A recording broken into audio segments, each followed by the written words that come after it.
Bom dia.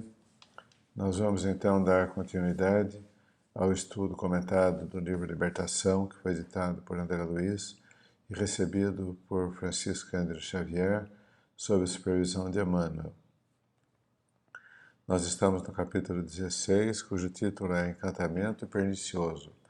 Então, nós vimos que no último capítulo, a Margarida havia sido ajudada num centro espírita muito bem orientado, que contava com a ajuda de uma equipe espiritual muito estruturada e que fazia trabalhos de desobsessão. Esses trabalhos aconteciam na casa do Sr. Silva e de sua esposa, Dona Isaura. E nesse trabalho, Margarida é ajudada e liberta dos ovoides que a intoxicavam fluidicamente e de Gaspar, que continuava ligado a ela, profundamente ligado pelo perispírito, mas que havia sido amparado e encaminhado para um posto de tratamento espiritual. E em seguida, então, Margarida volta para casa já muito aliviada, mostrando sinais de melhora imediata, né, porque ela estava agora a caminho da plena recuperação. E André Luiz, então, se interessa pelo entendimento de como funcionava aquele centro espírita do Sr. Silva e da Dona Isaura. Dona Isaura, como nós lembramos, é médium, e é a esposa do Sr. Silva. E ele, então, permanece na casa do casal, no centro e na casa, durante a noite, para acompanhar os desdobramentos do trabalho espiritual. E, para sua surpresa, para a surpresa de André Luiz, ele percebe que a Dona Isaura, quando dorme, demonstra um profundo desequilíbrio espiritual. Seu perispírito, que se desprende do corpo pelo sono, que havia permanecido com uma vibração muito boa durante o trabalho, porque ela, como médium, ela doava e recebia. E com isso ela conseguia um padrão de vibração psíquico muito bom durante o trabalho. Mas logo depois, durante o sono, ela se demonstra claramente perturbada. E Sidônio, que é o guia espiritual do centro, explica para André Luiz que a Dona Isaura tinha muito ciúme do seu marido, um egoísmo patológico e um ciúme doentio que a fazia suspeitar de qualquer atividade que o Sr. Silva precisasse executar fora de casa. Então, ela vivia numa ansiedade permanente e criando fantasias na cabeça, porque o seu marido era um homem de bem, né, e ela tinha todos os motivos para ser feliz, mas o egoísmo e o ciúme infelicitavam a sua vida e a perturbavam profundamente. Então, durante o sono, o seu perispírito se desprende e a Dona Isaura vai para o mundo espiritual e se afasta imediatamente do centro. Sidônio esclarece a André Luiz que aquele centro tinha uma proteção espiritual e que os espíritos perturbadores não poderiam entrar ali. Mas a Dona Isaura saía do centro e procurava os obsessores que a magnetizavam e a influenciavam de forma muito negativa, estimulando nela a desconfiança, o ciúme, o egoísmo, o que fazia com que ela, então, se perturbasse muito. Era um caso de obsessão, e a porta de entrada da obsessão era o sentimento de ciúme e o egoísmo patológico que a Dona Isaura alimentava.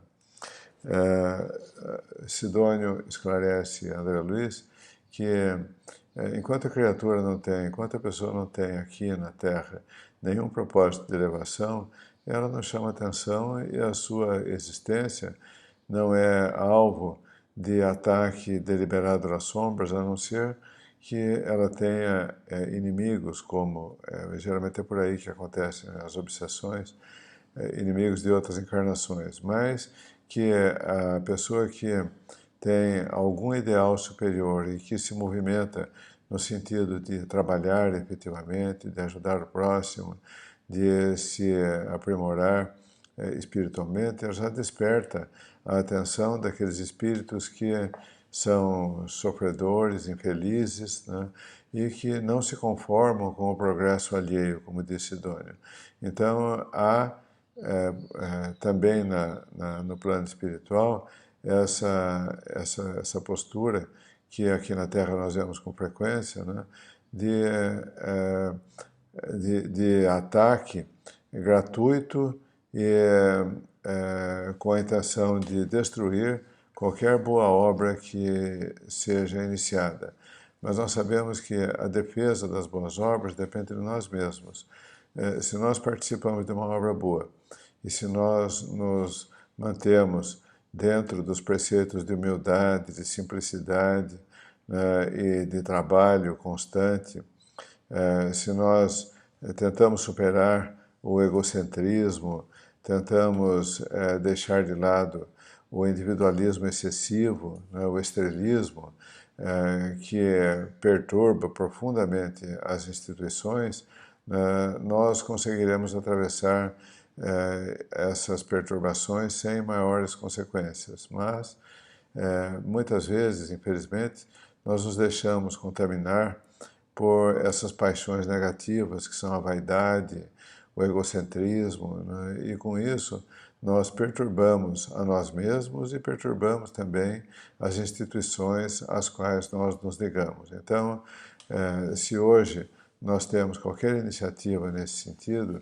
que nós sabemos que é profundamente necessário para nós mesmos, né, para que nós consigamos avançar, se hoje nós temos qualquer iniciativa nesse sentido, é bom pensar que é necessário orar e vigiar, como disse Jesus, para que nós não caiamos em tentação, porque é muito fácil de nós nos perturbarmos, né? Então, nós vimos que a Dona Isaura se afasta pelo sono, se afasta do corpo, né? E busca um plano espiritual inferior, onde ela é assediada por dois espíritos que dizem a ela que realmente o Sr. Silva não merecia sua confiança, porque quando ele se afastava de casa, ele tinha compromissos indignos da sua condição de marido e de pai. E a Dona Isaura se convence de que realmente ela estava sendo enganada pelo marido. Na verdade, ela estava sendo enganada pelos obsessores, porque nós sabemos que o Sr. Silva era um homem bom, decente, que prezava os compromissos familiares e que buscava o aprimoramento através do trabalho, do estudo, do esforço de autocorreção. Então, André Luiz pergunta por que Dona Isaura não era protegida daquele tipo de assédio. E Sidônio esclarece que a educação não vem por imposição.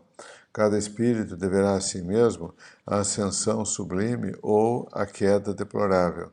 Deus nos dá todos os meios, mas se nós insistirmos de nos mantermos presos aos sentimentos inferiores que ainda hoje estão dentro de nós certamente iremos perturbar o trabalho ao qual nós pertencemos e iremos arcar com as consequências disso, né?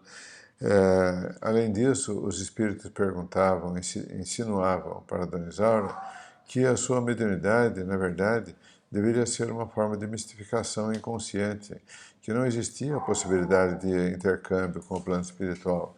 E ela então passa a vibrar naquela faixa de desconfiança de si mesma, né? Então, vejam que o prejuízo vai se alargando, né? Além do prejuízo íntimo, a Dona Isaura agora vai prejudicar também, pela sua atitude negativa, o trabalho ao qual ela pertencia numa função importante, que era a função de médium.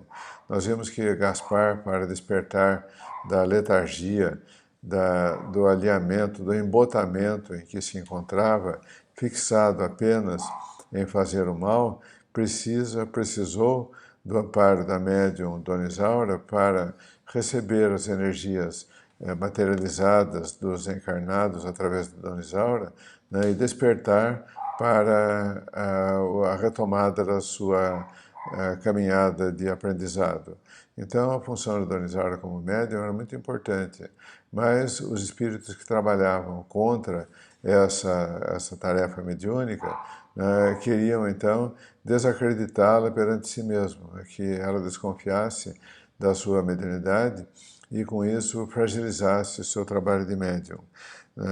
Então, nós vemos que o trabalho mediúnico e o trabalho espiritual é a única maneira de nós nos espiritualizarmos e sairmos, aproveitarmos bem essa encarnação, né, porque essa vida reúne, a nossa vida reúne todas as condições necessárias e suficientes para promover o nosso progresso. Mas é necessário que nós nos conscientizemos disso e façamos a nossa parte. Esse trabalho parcial, esta ambiguidade, esta fragilidade dos trabalhadores é que atrapalha muito o trabalho espiritual, porque através das fraquezas de cada um, os inimigos do bem se insinuam e operam contra o trabalho do bem que está acontecendo.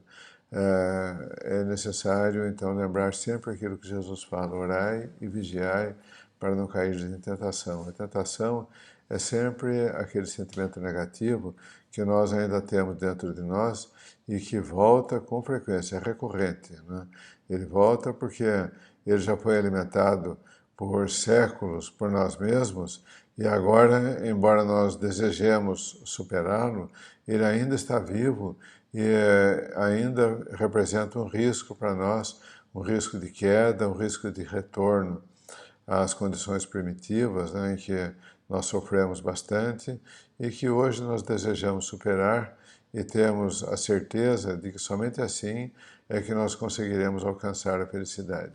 Então, o trabalho espiritual é uma bênção de Deus. O trabalho físico aqui na plano terreno é uma bênção, porque nós sabemos que o trabalho ajuda a nos educar, ajuda a nos espiritualizar, né? Então, o trabalho aqui no plano terreno é uma defesa e é uma contribuição que nós damos por meio ao qual nós pertencemos.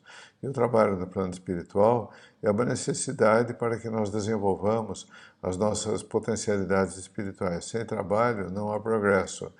Também no plano espiritual essa verdade prevalece. Sem trabalho tudo fica estacionado e tende ao retrocesso, à decadência, à ruína. Então, o trabalho do plano espiritual é o trabalho que cada um de nós pode desempenhar.